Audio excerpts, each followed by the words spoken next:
Next slide, Dana. Thank you. Good morning, everyone.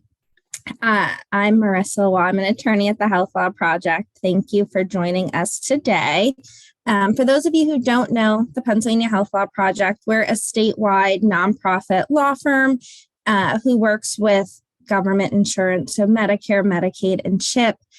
We have a statewide helpline for clients and advocates to give us that, or we're able to call and help individually, where we provide free legal advice and representation. We also do a lot of systemic advocacy, which you will hear about today.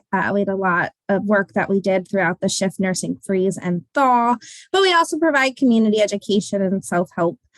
So we, throughout the presentation, we'll have a lot of resources that we have related to the thaw of the shift nursing freeze, but other things as well as a monthly newsletter where you can stay up to date on all of everything we're doing and how we've helped other people, and hopefully can assist you as well.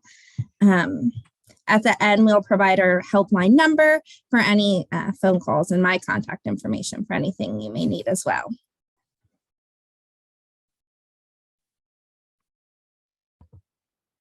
Good morning, everyone. I'm Megan Luchkowski. I'm the program manager of PA Families Need Nurses Now, and I'm also the mom of a little 8-year-old boy who requires in-home nursing.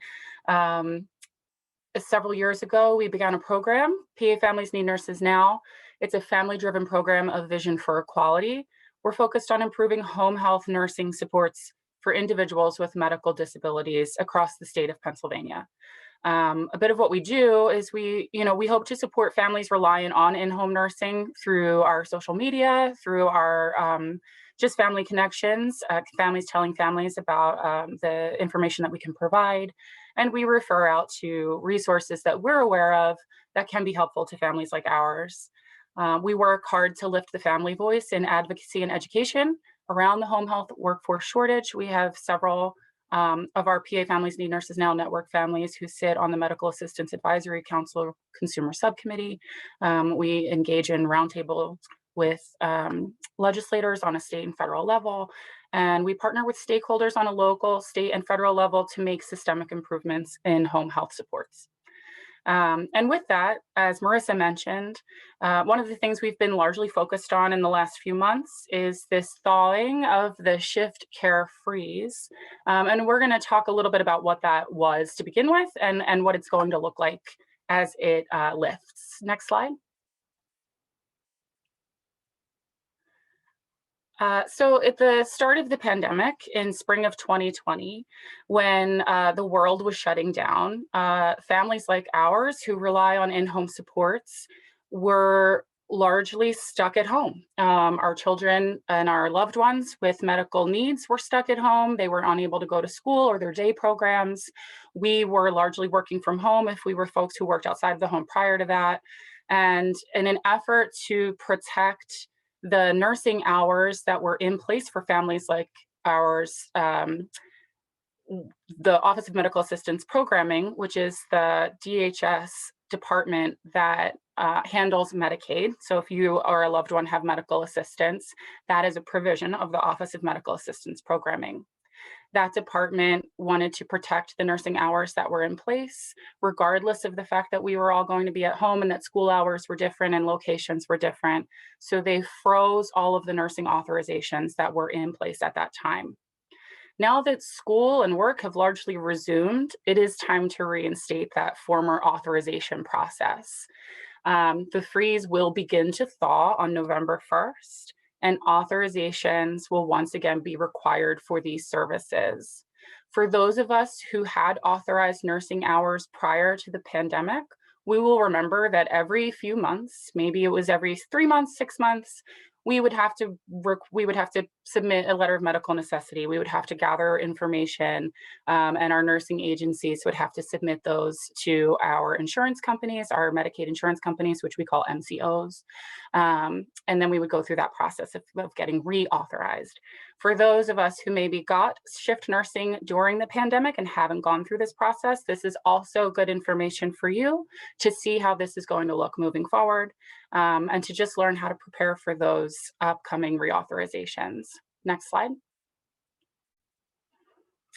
Who's impacted? Children with skilled nursing or home health aide authorizations that were in place in April 2020 or spring of 2020, and also children with skilled nursing or home health aide services that were approved during the pandemic, including requests for increases. There had been some confusion about which authorizations were frozen throughout that time. But you would certainly know if you were not a frozen authorization, because you would have been asked to submit information all this time, and you would have been doing reauthorization calls with your MCO, nurse case manager, or care coordinator. Next slide. But here's what you can expect.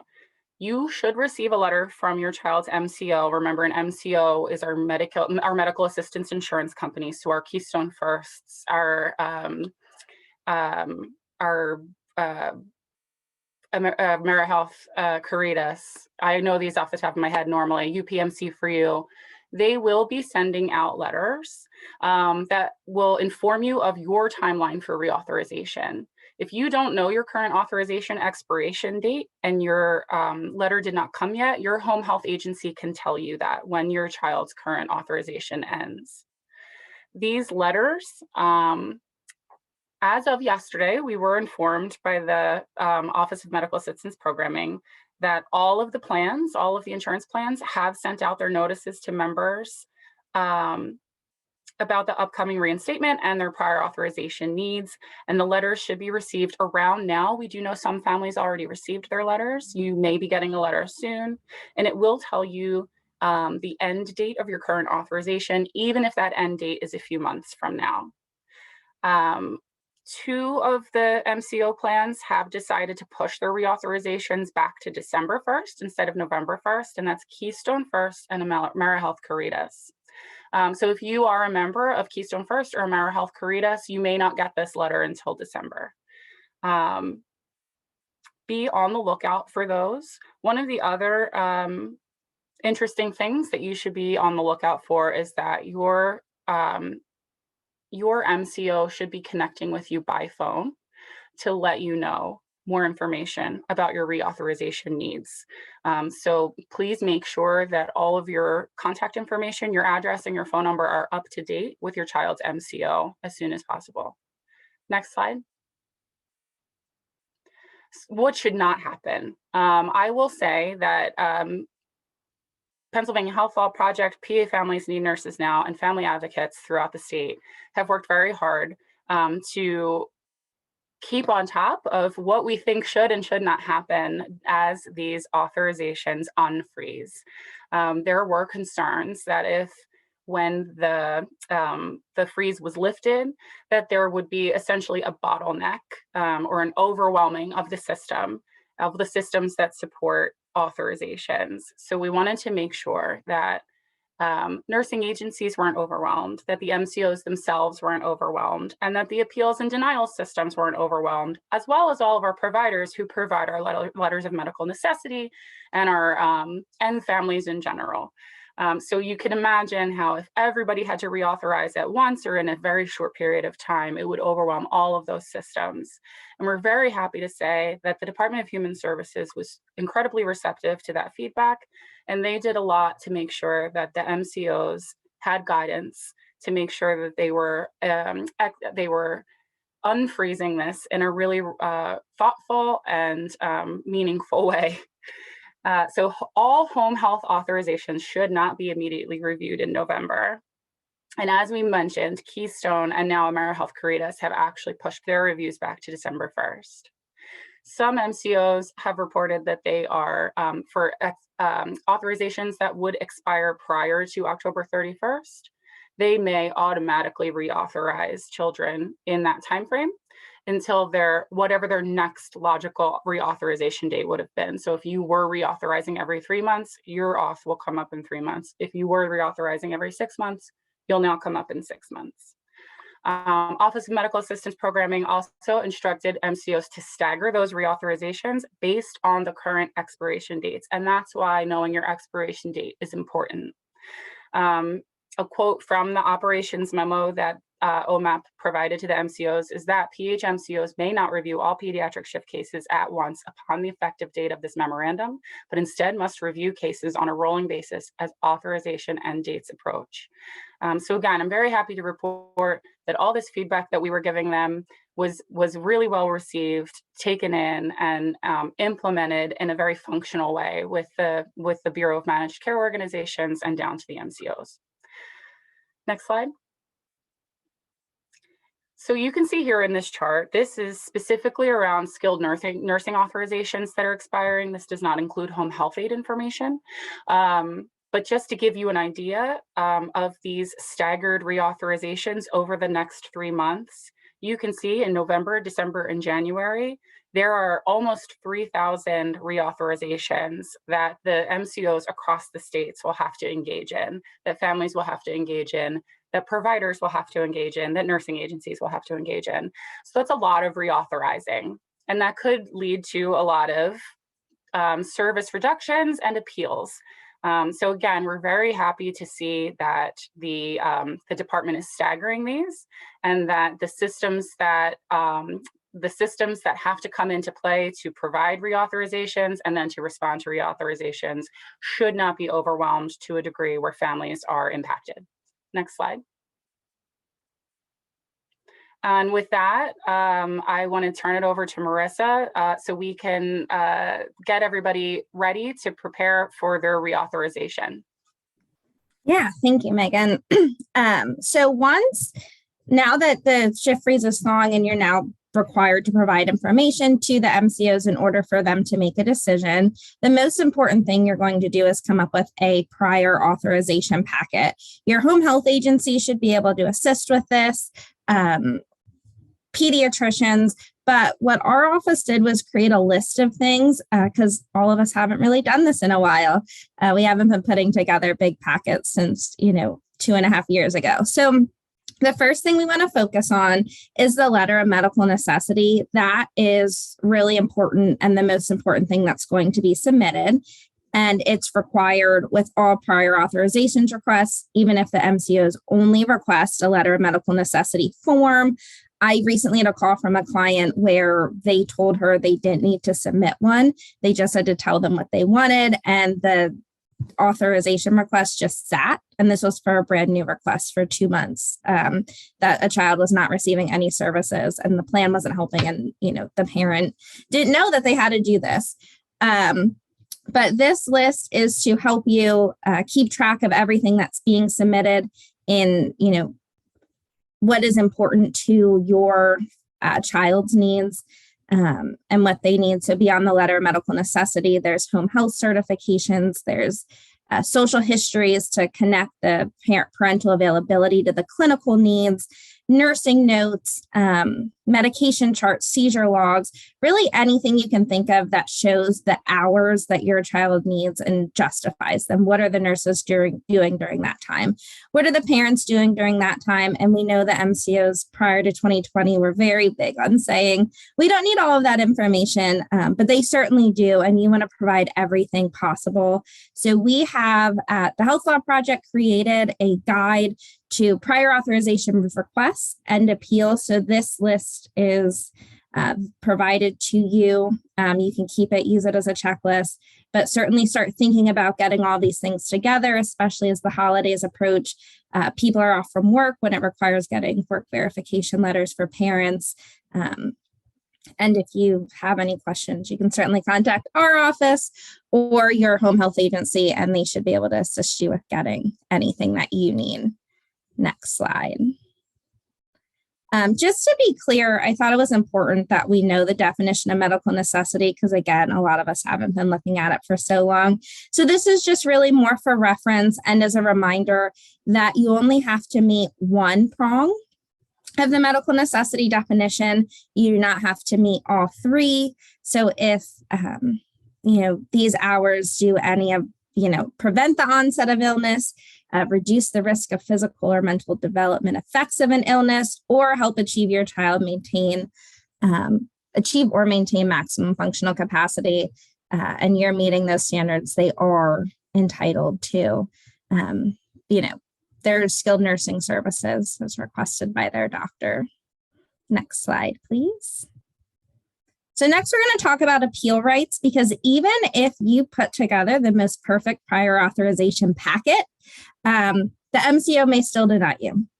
So that is where PHLP does a lot of our work around Medicaid service denials, especially for children. So we want to make sure that you know what your rights are. So if you do receive a denial, there's no delay, and we can make sure your child maintains services and maintains the services they have and can be approved for any services that they may need. So when services are denied, you can appeal the denial of services. That's first and foremost. Just because the MCO said they're going to reduce your hours or you no longer need hours, that doesn't make it so. You can absolutely appeal any decision. And a denial is any change in how the prescription is written or the hours were requested, not just a complete denial. So even if your services were authorized as other than requested, that is still a denial, and it is still appealable. So if you request 40 hours per week of skilled nursing services to be used while parents are working and 8 hours a week for essential household duties, then you can absolutely, and they only approve that 40 hours per week of skilled nursing and for work and not for essential household duties, then you can appeal just on those 8 hours of essential household duties while utilizing, the 40 hours per week they already approved. The second thing that's the most important appeal right is they have to provide you with written notice of the decision. It's not sufficient enough for them to just call and say, we are denying your request. We've approved it as other than requested. You have to certainly write the written note. They have to send you in writing the written notice of decision, and it has to have a sufficient level of detail. They cannot just say, we found these services aren't medically necessary and end it there. They have to give you a reason as to why that you can respond to. And then they must be sent in advance of the services ending, giving time to appeal. We have seen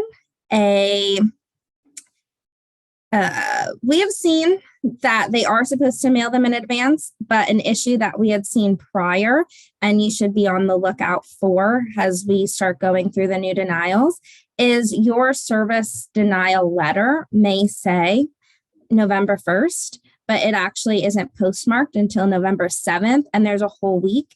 And we'll get into why that's important later, but definitely you want to save postmarks, save your envelope with the postmark so that way there's no confusion, because they are to be sent in advance, and having enough time to appeal is really important, especially right now when we're trying to retain services. Next slide, please. The other important thing is you have a right to participate in the appeal hearing, either in person, on telephone, or if it's a grievance, they do have video calls. So you have a right to participate. You have a right to explain yourself and present evidence and witnesses supporting why the service is in fact medically necessary. So you can update your letter of medical necessities to respond to the denial. You can obtain additional documentation from additional doctors, anything that'll help support your case. And then why these services are medically necessary and what has changed. Then you're also have the right to an attorney or advocate in your appeal hearing as well. Whether it's an attorney or a clinical manager from your home health agency, your nurse that's there with you day to day, someone that can really explain your child's needs. And it's also helpful where I know I have a cousin with spina bifida. I know my aunt could very much be a nurse herself without the nursing degree. And most parents are, in fact, that way. Honorary nurses for all the care that you do. Sometimes it's nice when you're doing the grievance to be the parent and explain your availability and bring a clinical manager or someone else in to help you explain that nursing need and why it's important, and someone else to advocate for your child. So you're certainly allowed to bring those in as well. And then the next piece, which is really important, is continuing to receive your current services while an appeal is pending. This is critical. This is what we don't want to lose right now as we sort of go into this thaw. As long as you appeal timely, you get to keep your services in place, and whatever they're authorizing right now will not take effect. So Dana, next slide, please. I think that has more detail. Yes. So whatever hours you currently have in place, as long as you appeal within 10 days of the date of notice on the denial, or if they don't match and you saved your postmark, you can do 10 days from the postmark also. That stays in place while you go through the appeals process. So again, if you had 40 hours per week while parents are working, and 8 hours of essential household duties, your plan takes away your essential household duties, but you appealed within 10 days, you get to use those hours as you move forward. So when you first get your initial denial notice, that'll be the grievance, which we'll talk about, I think, in the next slide.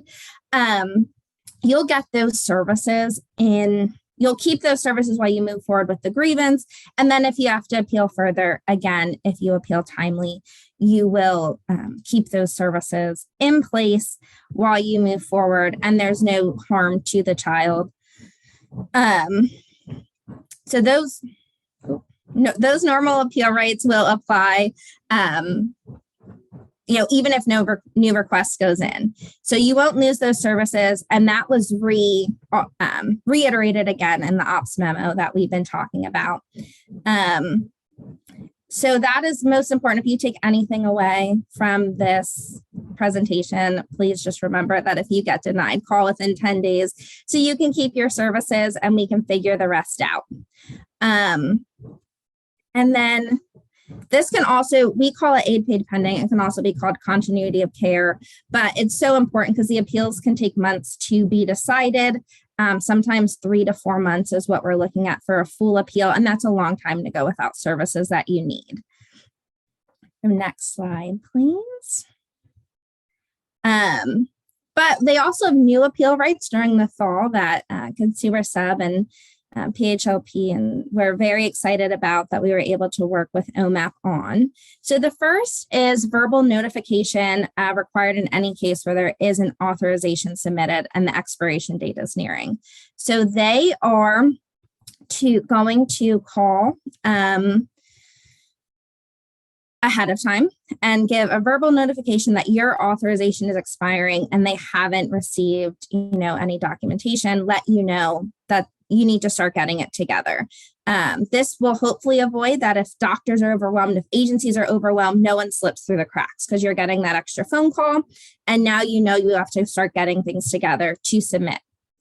Then you have verbal notification required at least 10 days in advance notice of any reduction after the medical necessity review. So before they reduce any hours, they have to call to tell you the anticipated reduction in the level of approved services. They'll reach out to the family and let you know, so that way you can prepare for an appeal. And then we have, again, appeal guidance that we will put into the chat. So that way you have it and you know what to look for. But these verbal notifications we're really excited about because we know the mail can move slow, things get lost. But a phone call and something, a little more tangible to tell you that you have to submit your documentation and that there is going to be a reduction is really important in keeping services in place. Because again, that 10-day window will keep your services. So next slide, please. So there's 3 levels of appeal. The first one is the grievance, which is an internal appeal with your managed care plan. This can be done in person, video conference, or over the phone. It's your choice, so whichever is easiest for you. And it's the first level in this whole appeals process. And this is really your first chance to explain your side to the MCO. Up until this point, the child that they're reviewing services for was really, just documents and a piece of paper and a case file. So this is your chance to explain what their needs are, why you need the hours, that nothing has changed. And again, you can submit any additional documentation. Now, I know we had said that you have 10 days to, if you requested within 10 days, you keep your services in place. And that's great because a typical grievance will take about 30 days from the time you request it till the MCO has to schedule the grievance and make a decision. And we are anticipating, denials to increase. So that's going to increase their workflow. The grievances are going to take longer. And then if you reschedule them, you can reschedule up to 2 weeks in advance. So now we're looking at a 6-week window. So if you don't make that 10-day window, 6 weeks is a long time to go without the services you need. So there is what's called an expedited grievance. An expedited grievance just means that they have to hold it essentially as quickly as possible. So you get an additional letter from your pediatrician stating that waiting 30 days will harm the client's health and why.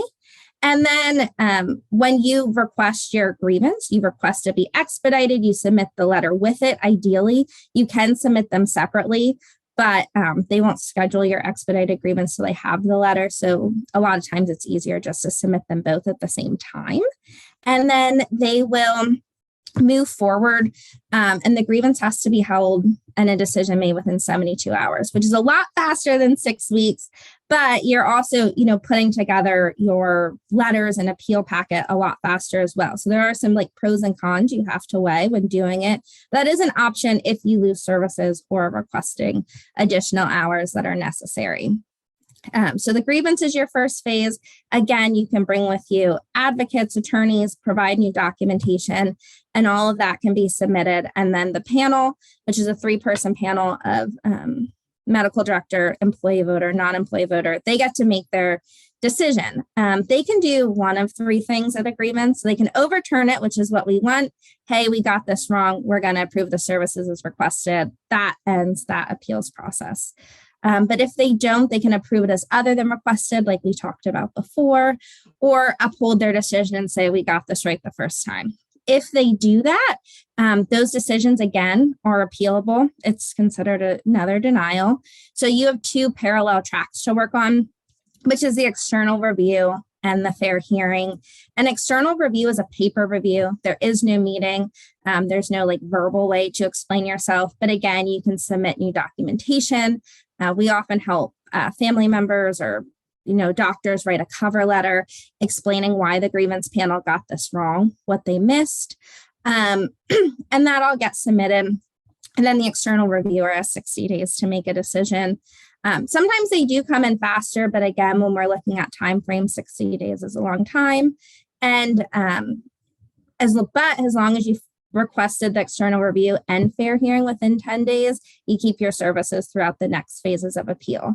So the external review can be requested and should be requested at the same time as the fair hearing, even though they're totally separate parallel tracks. The fair hearing is available after you exhaust your grievance. It's in front of an administrative law judge, and same rules apply. If you request the same rules apply if you can submit new documentation, have evidence, whatever is going to make your case and respond to the grievance, or the external review if you get that decision back faster. If you have a child in fee for service, they wouldn't have an MCO. They'd have their access card. The fair hearing is the only option available to you. And 10 days is to keep your services in place. So that's really the important window that you want to remember. But if this is for a new service or you're not necessarily concerned about, losing those hours for a grievance, after the grievance, you have 15 days to request the external review, which is still a short turnaround, but you do have an extra 5 days. And for the fair hearing, you actually have 120 days to request it. So there is a lot of time to request these, but you would lose your aide paid pending and continuing services. And that's what we want to avoid. Next slide, please. If a denial occurs, you should not take no for an answer. Like I said, just because the managed care or fee for service says you don't need the hours, it does not make it so. If you're a part of the freeze, you've had these hours now for 2.5 years. So don't take no for an answer. You can certainly call our helpline And we can help with the appeal, so provide advice and possibly representation. Like I said, we also have resources on our website that you can look at, before you even get a chance to call us. We do ask that if you call as soon as possible, ideally as soon as the denial occurs. It's a lot easier for us to be helpful, from the grievance phase all the way on, rather than come in at the fair hearing and, we're sort of backtracking to see what happened. And we do help at all levels of appeal, including help with filing the appeal or deciding what kind of appeal to file. So is an expedited grievance appropriate, or should we do a standard grievance? What do those timelines look like, and what are your needs are? Because every case is so specific. Slide, please. So yeah, in summary of everything we're hoping for you to take away today is the shift care freeze is ending November 1st, unless you are in Keystone First or AmeriHealth Caritas, then you have an extra month. The staggered reauthorizations will begin in November through January, and then, beyond in certain cases. But you should be receiving a letter telling you when your authorization is up, so you can begin getting those prior authorization documents together and a packet to hopefully avoid having to go through the appeals process. And then there's new verbal notification requirements, so you will be getting phone calls from your MCO. And then there's also new and existing appeal rights we don't want you to forget. 10-day window, and you get to keep your services. And then don't take no for an answer. Don't be discouraged because you got a denial. You certainly can and should appeal it. And I know PA Families Need Nurses Now, I am on their Facebook page. They're always offering support, even though it's frustrating, and our office is here as well. Next slide. Thanks so much, Marissa. I know that's a lot of information. It can be a lengthy process, but this is something that PA Health Law Project is uniquely suited to help you with. So I really do encourage families, if you have a service reduction or you are getting a denial of services, please contact Pennsylvania Health Law Project. And as Marissa mentioned, on the more peer support side, PA Families Need Nurses Now has a Facebook page that's pretty active. We have a private group specifically for families who rely on shift nursing. We do our best to weed out anybody who's industry agency related. So it's a safe space for families to just talk about the frustrating things that we experience. And for us to keep each other posted on what's going on in homes across the state and with the nursing issues across the state. And it lets us inform PA Health Law Project, the Office of Medical Assistance Programming, on the issues that we're hearing on the ground. So please do check us out on Facebook, join or visit our website.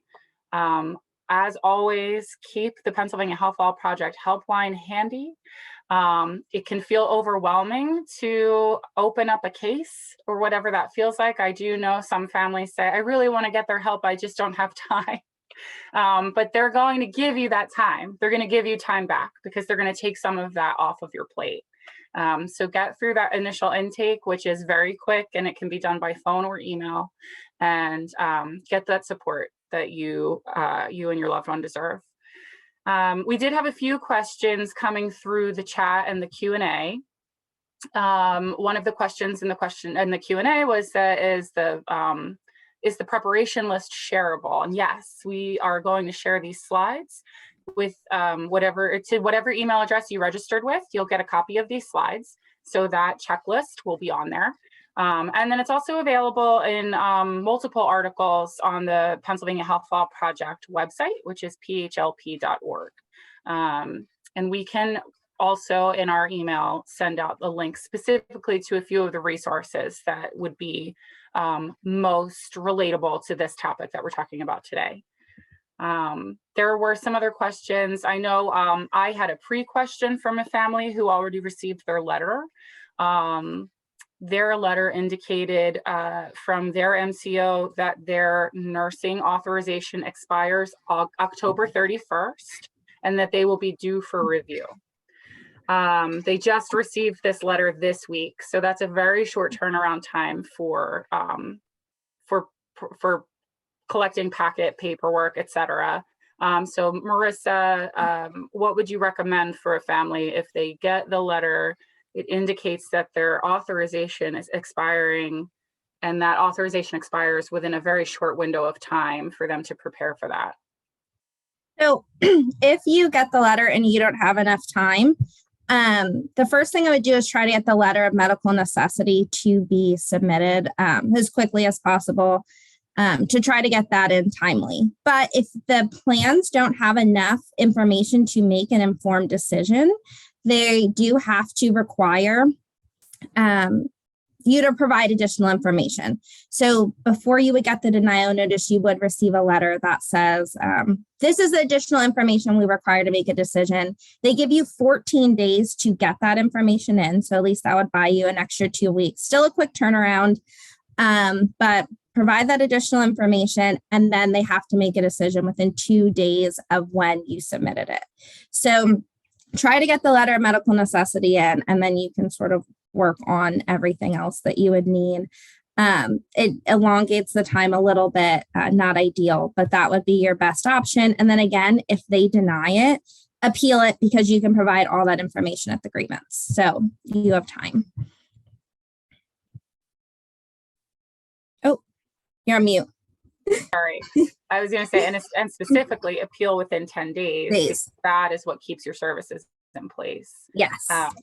If somebody misses that 10-day window, the timely appeal, what would their options be? I know we talked about that. You talked about that during the slide, but are they still able to appeal? And is there an expedited option? Yes. So they are still able to appeal. That would be, you're still able to appeal for a grievance. You have, oh man, I'm blanking on it, 60, 90 days to request a grievance in full. So you do have time to request it, but this get it requested, the better, because of that 30 days if you request a standard grievance. But if expediting it is the best option because you did lose your services, you can request an expedited grievance at any time within that window. So 10 days are most important to keep your services. It's important because the process takes a long time. So the sooner you request it, the sooner you get a grievance scheduled. But you do have that 60-day window, and you can absolutely request an expedited grievance during that time as well. Thanks. And if what is the best way to request the grievance? Would you say returning the paperwork, by phone? Yeah, so there's 3 ways to request a grievance, and this will be on your denial notice. The first way is by phone. That's probably the easiest way to do it. You call in, tell them you want to request a grievance. They'll ask you some questions. Write down the day that you called to request the grievance. Write down who you spoke to. They often won't give you a first name, or they'll give you a first name. They won't give you a last name, but just keep a record for yourself in case it doesn't get filed timely or something happens. You have a record of the phone call that you made.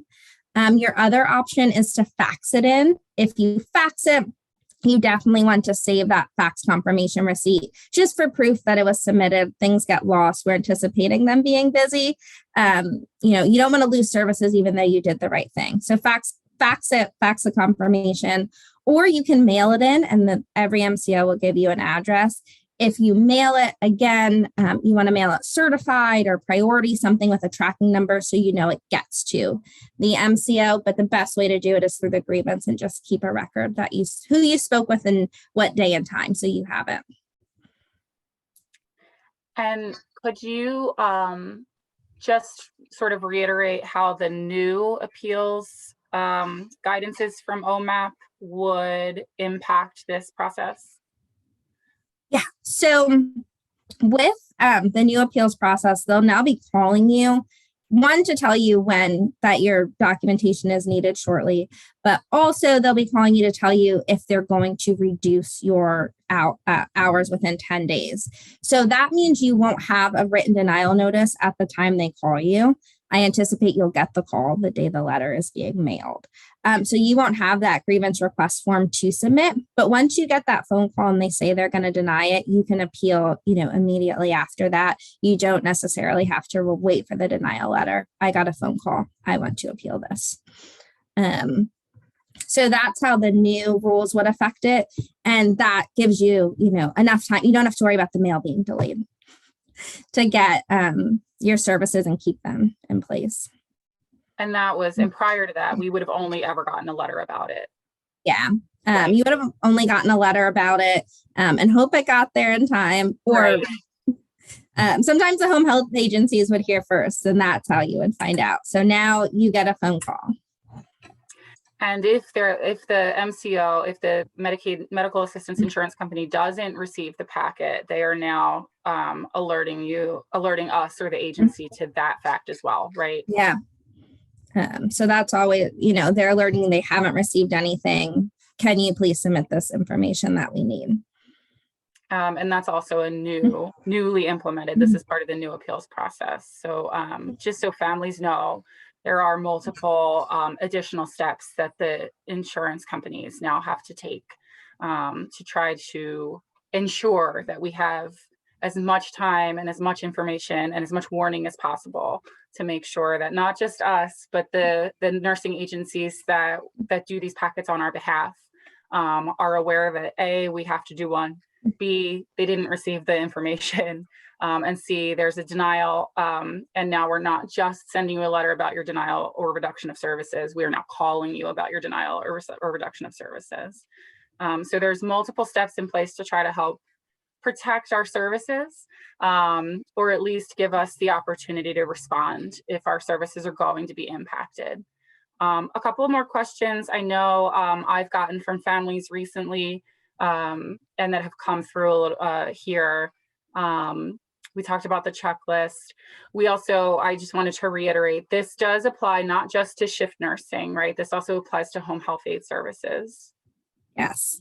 The home health aide services, like the nursing services, were on a freeze during this time. So anything that was in place, or if you had a joint authorization of home health aide and skilled nursing.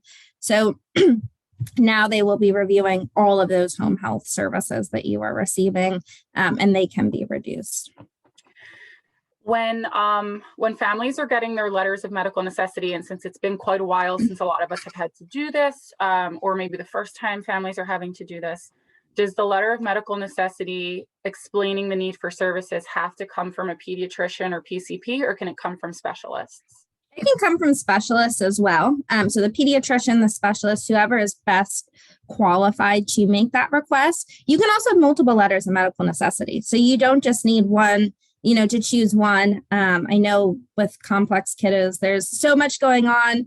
And so the pediatrician might be able to write, one letter, and then a pulmonologist can really explain, what's going on their side of it to make sure the plan is the best overall holistic picture of the child's needs and what they are.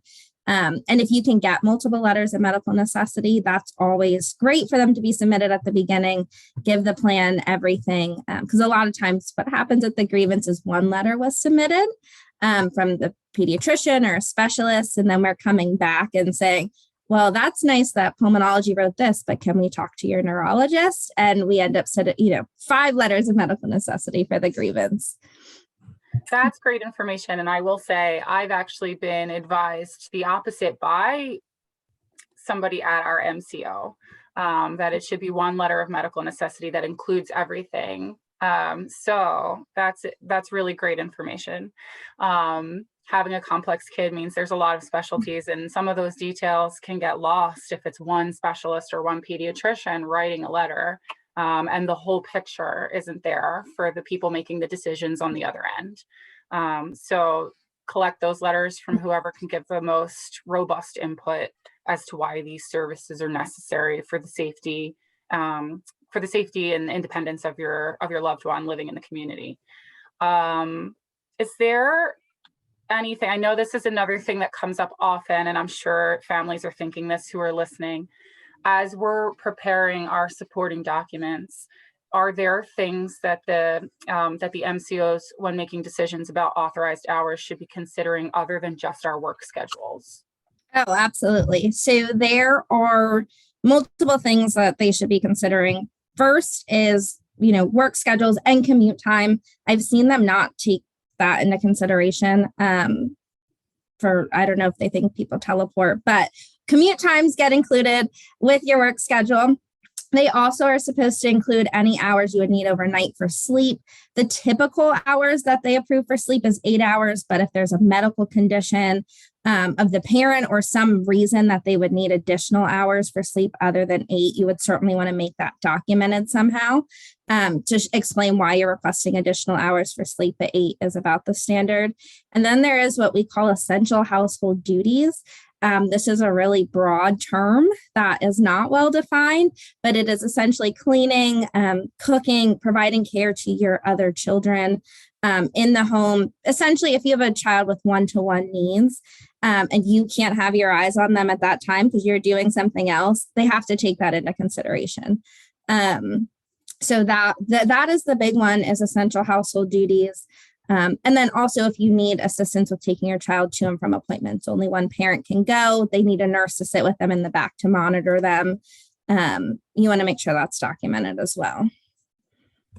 And that's an important one to think of as families are, potentially some families have a frozen nursing authorization that maybe didn't include school, and now their child is school aged. Mm-hmm. So would you, as these reauthorizations are happening and reassessments are happening, if there's a new location involved, so now we're talking about nursing or aide services, not just at home, but also in the school environment.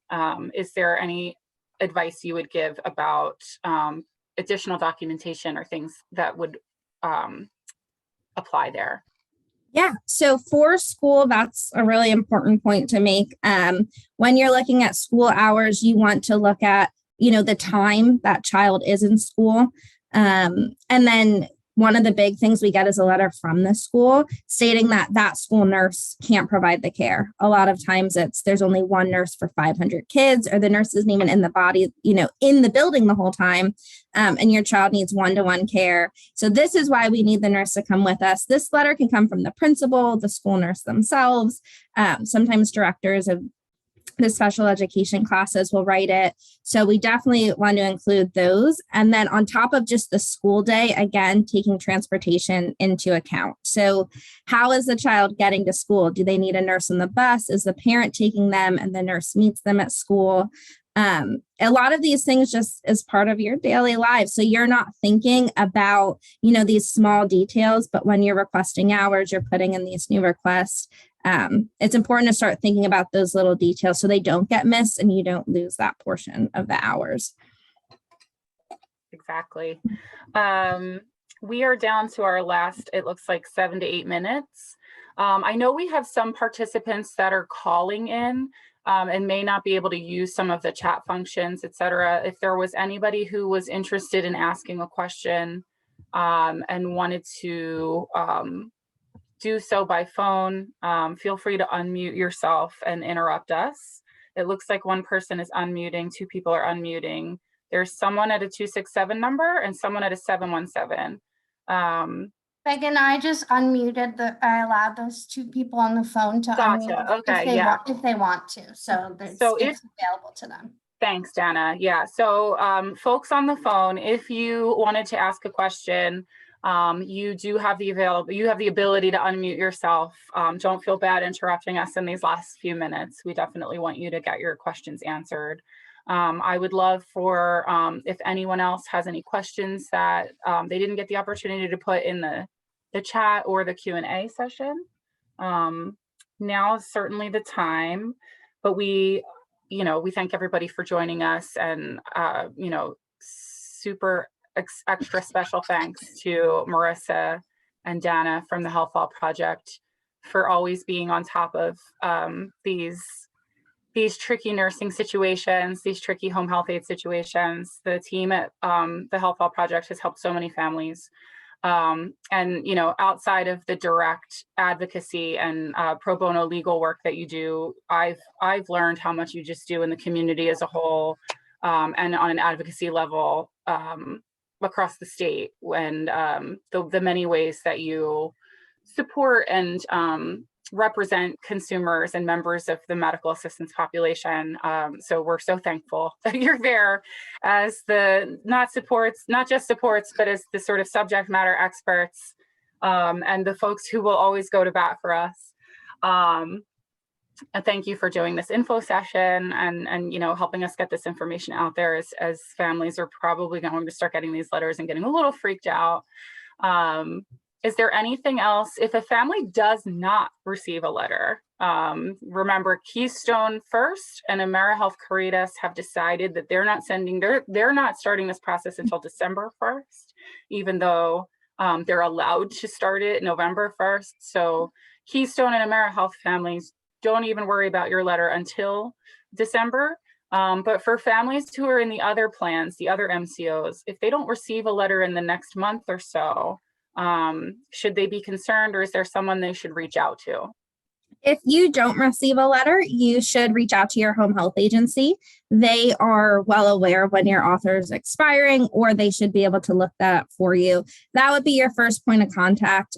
You may not be receiving the letter because you're out of that 3-month window. So all those people who are just reauthorized in October, you know, for 3 to 6 months, but you can definitely reach out to your home health agency and they should make you aware when that date is up. And this is maybe not a question that you can specifically answer, but I'm going to throw it out there. If there are home health agencies that are not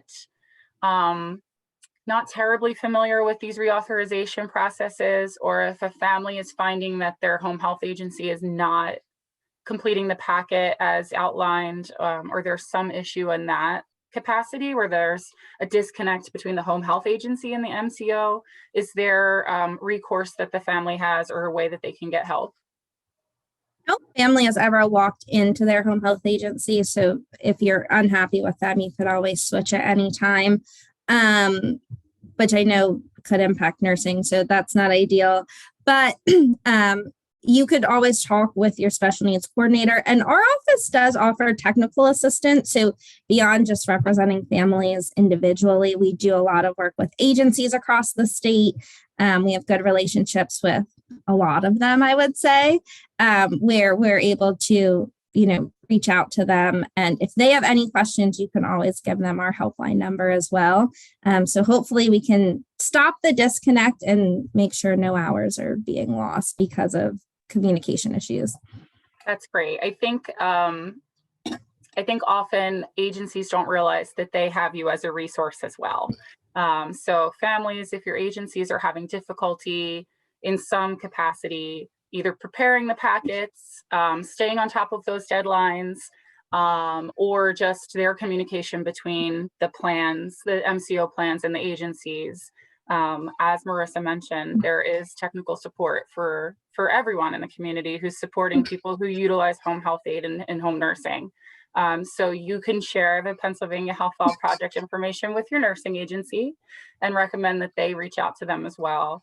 Little known fact, agencies can get support from PHLP too. Okay, so we are down to the last few minutes. I don't see any questions coming in. Dana, I know you're hiding there in the background. Thank you so much for your support on this. Was there anything else you thought of that maybe Marissa and I didn't touch on? No, here I'm back. This was a great program. Again, I really encourage families to reach out to the Health Law Project's helpline and to connect with PA Families Need Nurses Now on Facebook and on their website for support from other families. This will be a trying couple of months for our families. So just hang in there, know there is help available, and reach out to us as needed. So thanks everyone for joining today. Thank you to Megan and Marissa for your time this morning. And we will go ahead and end the presentation now. Thanks so much, everyone. Have a great day. Everyone. Bye-bye. Bye.